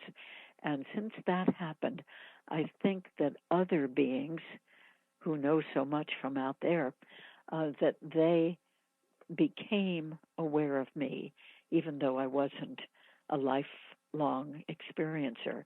And I think that opened the door to these other things happening later on. So, Well, and a lot of people, Barbara, get really scared about their experiences. I've talked to several people that are frightened and excited about at the same time. They say that they love it, but at the same time it scares them, but they feel that they're there to protect them. So it's interesting. Oh, yes. There are many people who have been very frightened of beings coming into their room at night, and very frightened about the beginning of the experiences that they feel they've had. But time and time again, without fail, with the probably 2,300 regressions I've done to extraterrestrial encounters, that time again, they find that even though there are strange things happening to them in the abductions, some medical testing and probing and so forth, that some of those experiences, many of them, turn out to be really very helpful for them. In other words, they are, in some of these physical exams by these unusual beings, they are actually physically healed. And many people find that after the physical exam, they are taken into another room on the craft and taught all kinds of wonderful things. They're taught many psychic skills, telepathic skills. They're taught how to do healing on other human beings or on animals. They're taught about the cosmos. They're taught about the different star systems, the different planets, the different beings, and there are all kinds of wonderful spiritual experiences also that people have with very spiritually oriented extraterrestrial beings. I mean, some of those experiences that they have are absolutely glorious, and they are moved literally to tears of gratitude and appreciation. So it's not all bad. And some things are more unwanted than others. Some are highly welcomed. Some people really miss the beings when they haven't been around for a while. And they're sad when it seems like maybe they're not coming again. The more that a person knows through regression, the more they are open to the experience, the less they fear it.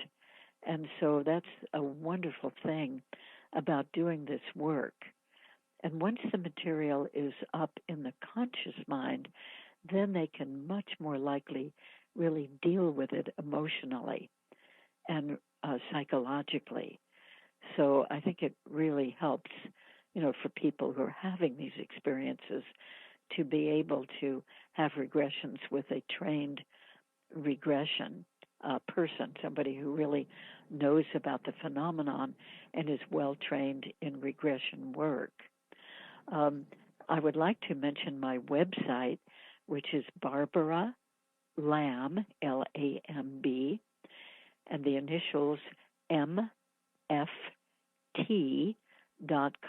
Barbara Lamb, MFT.com. There are some videos on there of lectures that I've given, quite a bit of information, even about my crop circle tours, about the regression work I do, the other hypnosis work, the counseling work, and about my 2 books, which are Alien Experiences, about the ET encounters, and another book I wrote called Crop Circles Revealed. So there's information and ordering ability on that website, BarbaraLambMFT.com. So I hope that this has stretched some people's thinking or maybe add a little bit more understanding to people about these various things that we've talked about. And I think we're just beginning to learn more and more and more about these other dimensions of reality and space and the intelligent life that lives in space, even though we haven't totally discovered it yet. But I think we will. I think that's really coming. Right. And, let me ask, too, before you go, it certainly seems that the past 10 to 20 years, the alien agenda is painted as very dark, bleak, wicked. 30, 40 years ago, you had ALF, you had E.T., things were happy, you had Close Encounters of the Third Kind, the extraterrestrial presence was portrayed as something good, there to help. And It seems as if now it's completely opposite, and it's, at least the media, the brain drain media, is portraying this conditioning, it appears, of an extraterrestrial race. If they do make themselves known, they're going to wipe us off the face of the earth. Oh, I know. I think that's such a disservice to us, creating all that fear. And I don't think that's ever going to happen, that they're going to attack and try to take over the world. It's also a great disservice to the extraterrestrial beings. And so many of them are really caring about the earth, and they give missions to the humans whom they do have encounters with, missions for people to be helping humanity and helping the earth itself in many, many ways. I do think also that there are hybrid people that is half human and some proportion of extraterrestrial who not only exist on the crafts and probably other planets, but some of them are enough mixture of human in proportion to extraterrestrial that they are living here on Earth. But they do have a DNA in them that's from the other species. And they, all the ones that I personally know, living in various states in the United States, they all have real missions here. They're here to totally help. And it is that extraterrestrial component that is sort of encouraging them and feeding them with ways and talents and skills and with the incentive to really help humanity. Because a lot of these beings are so advanced, not just technologically, but in terms of understanding and consciousness and spirit. And they would like to have us be upgraded, us humans, and be able to participate in interplanetary and intergalactic council meetings that do meet there. I've had some of my clients go to them and be delegates from the Earth, and they want us to be able to participate in these huge organizations of other species. How would one go about doing that? Well, we have to be upgraded first. So I think that some of these hybrid people are really introducing and emphasizing spirituality to people, encouraging them to know that we all are basically spiritual beings who on occasion for a number of years have a physical incarnation, but basically we're ongoing spirits, and that the universe of the good out there is very spiritually oriented and very life affirming. There's emphasis on cooperating and working well together. Is there no animosity in taking over people's territories or ruling people? Is there like a battle though, Barbara? Like a battle right now with good forces and bad forces from other planets as well here on Earth? Well, I hear that from other people. I don't personally, with all this experience, I don't personally see that or hear of it or know of it, but just from people in the public. But again, I think they may tend to be people who like drama. They like conflict. They like war. I mean, look at all the war movies and the movies of killings that we have and blowing up things and enemies. And right. I mean, this is really terribly dysfunctional as far as I personally am concerned. Just my opinion. I know it's not others, but I mean, that is emphasized so much. So I think that with that emphasis and War of the Worlds and, all these dramas in movies and the movie Alien with horrible beings coming, to take over humanity. I mean, it's no wonder that some people think things like that there may be some sort of war going on between groups of species and other species. I frankly don't know if that's true. That just doesn't come across through my work at all. But I, have to let people have their opinions. I just can't add to that in any way. Sure. I know that there's a variety of beings, and they have a variety of agendas as far as human beings are concerned. I feel very convinced about that.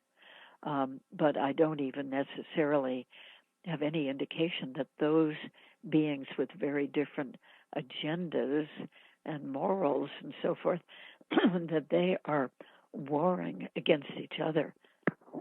I just simply don't know. Well, that, actually kind of surprises me because I have heard so much on the other spectrum.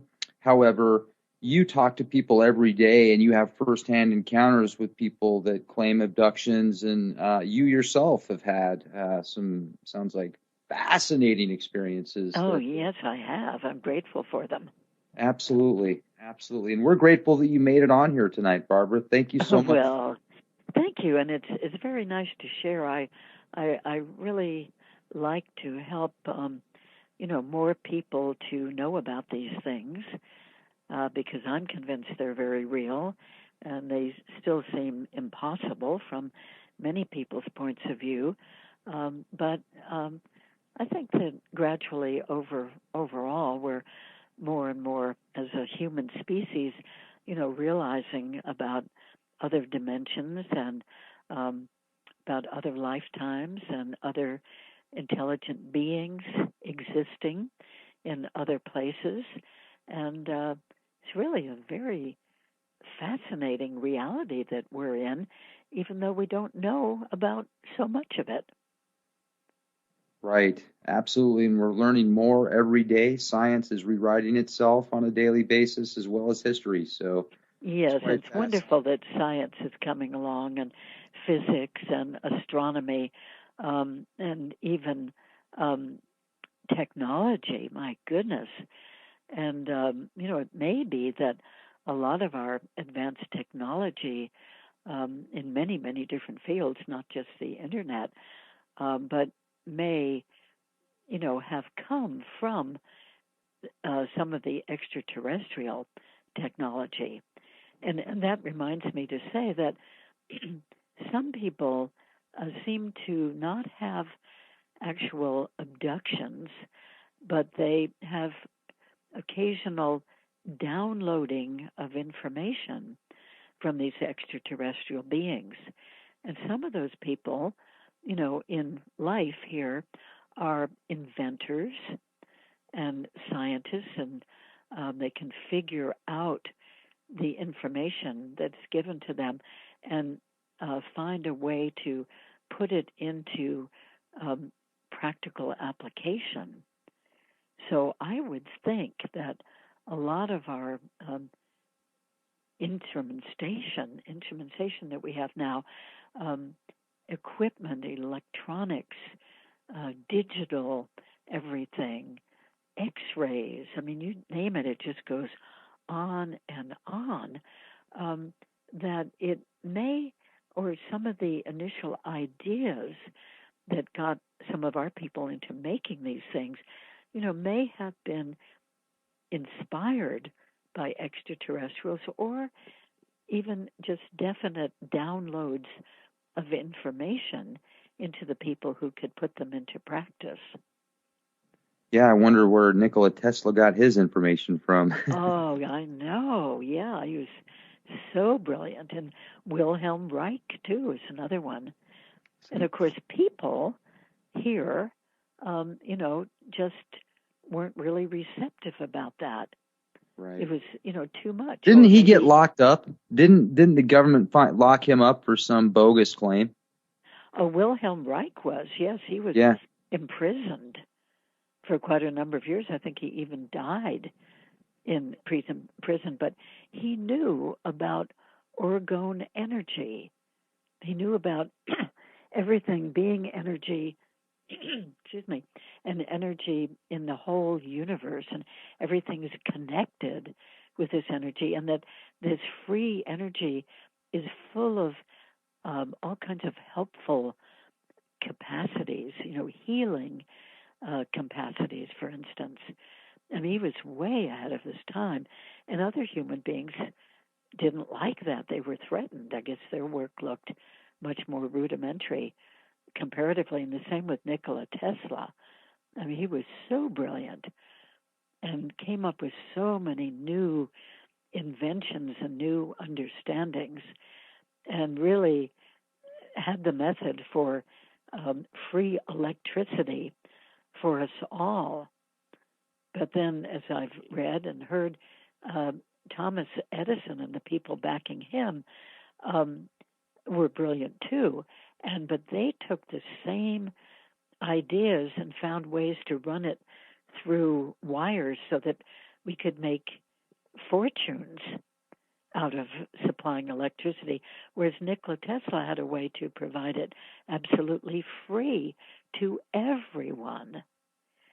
Right. But he was tremendously discredited, and his tower was blown up, and his lab and everything. And I mean, what a shame that these very brilliant people couldn't carry on with their work, which would have been such great contributions.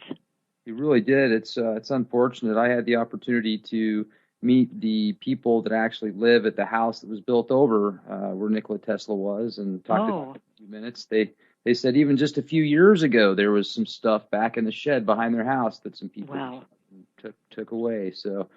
Oh, yeah. Yeah. That is really a shame. I would love to have humanity be more open to the really good understandings and inventions that could help us and that have nothing to do with making money. Right. It would be incredible, wouldn't it, if people could actually, the people that tend to rule the world could get off of this power trip and start allowing some of these amazing inventions to come out to allow free energy and not be a slave to energy. Oh, it would be wonderful. I would love to see that. A very special thank you to our guest tonight. For all of you that had the opportunity to be here with us, if you enjoyed the show, follow us on YouTube, youtube.com/clandestine Timelord, for the most recent interviews, videos, and podcasts. Or you can check us out on the World Wide Web, www.leakproject.com. Would you like to be a guest on our show? Do you have information that the world needs to see and hear? Send us an email, guestbookings@leakproject.com. Thank you, everybody. This is Rex Bear with Leak Project. Stay safe and be the change you want to see. Good night.